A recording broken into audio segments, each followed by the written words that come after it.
Baik, ya jadi masing-masing dengan pilihannya, ya dan masing-masing bisa melihat mana yang lebih baik. Ya belum tentu kita tinggal di negara mayoritas Islam itu lebih baik, ya dibandingkan teman-teman yang tinggal di negara minoritas Islam. Ya sebetulnya tidak demikian. Yang menjadi ukuran adalah kebaikan mana yang bisa kita dapatkan. Apakah ketika kita tinggal di negeri Muslim yang mayoritas atau di negeri non-Muslim? Kalau ternyata kita tinggal di negeri non-Muslim, tapi ternyata banyak kebaikan yang bisa kita dapatkan, banyak kebaikan yang bisa kita dakwahkan, dan agama kita tidak terancam.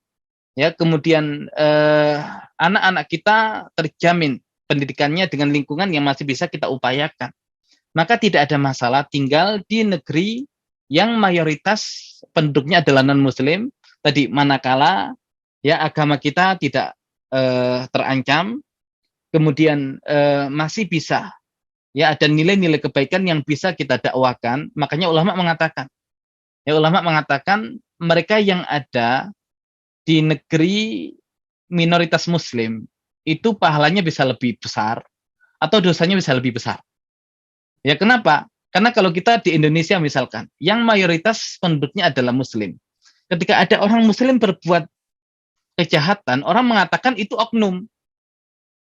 Ya, yang dijelekkan bukan agama Islamnya, karena sesama Muslim itu hanya oknum. Tapi nanti kalau kemudian Muslim tinggal di negara yang mayoritas penduduknya itu non-Muslim, kok ternyata melakukan keburukan. Nah, maka yang dilabeli buruk itu bukan oknumnya, tapi Islamnya.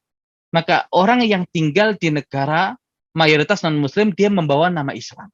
Maka kalau dia pelaku buruk, dosanya bisa berkali-kali lipat. Kenapa? Karena yang buruk adalah Islam.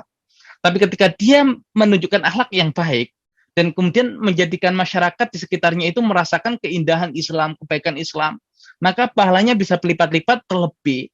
Ya, karena wasilah mereka, orang-orang non-Muslim ini bisa mendapatkan petunjuk tentang Islam, ya bahkan bisa masuk ke dalam agama Islam, ya jadi laki-laki tidak bisa dipukul rata. Jadi kita mengukur kebaikan mana yang kemudian bisa kita dapatkan. Kalau bahkan tinggal jauh dari negeri mayoritas Islam, tapi tadi ya aman agama dan akidahnya, anak-anak kita masih terpenuhi lingkungan dan pendidikannya, kemudian ada kebaikan-kebaikan yang bisa kita dapatkan ataupun yang kita berikan kepada masyarakat sekitar kita, ya sehingga Islam itu semakin luas, semakin dikenal, ya sehingga ya siapa tahu di antara kita ada menjadi penyebab ya seseorang itu masuk Islam, dan Nabi menegaskan ya kepada Ali bin Abi Thalib, la yahdiyallahu bika rajulan wahidan khairun laka min umrin na'am. Ya, jika kamu itu menjadi sebab seseorang mendapatkan petunjuk, maka itu lebih baik ya bagimu dibandingkan kamu mendapatkan unta merah, harta yang paling bernilai ketika itu. Ya, jadi insya Allah silakan teman-teman diukur. Ketika di sana ada kebaikan yang didapatkan, ya nggak ada masalah tinggal di sana. Ya, dan belum tentu juga tinggal di negara mayoritas Islam itu semakin baik. Justru kadang kita akan merasakan betapa mahalnya Islam, betapa indahnya Islam itu ketika ya tinggal di negeri yang jauh dari masyarakat mayoritas Muslim. Tapi kalau tinggal di sini kadang ya belum tentu menghadirkan kebaikan juga. Jadi lagi-lagi kembali ke pribadinya masing-masing dan kembali ke lingkungannya masing-masing. Ya, jadi tidak bisa dipukul rata dan tidak bisa kemudian kita ya memaksakan pilihan kita kepada orang lain.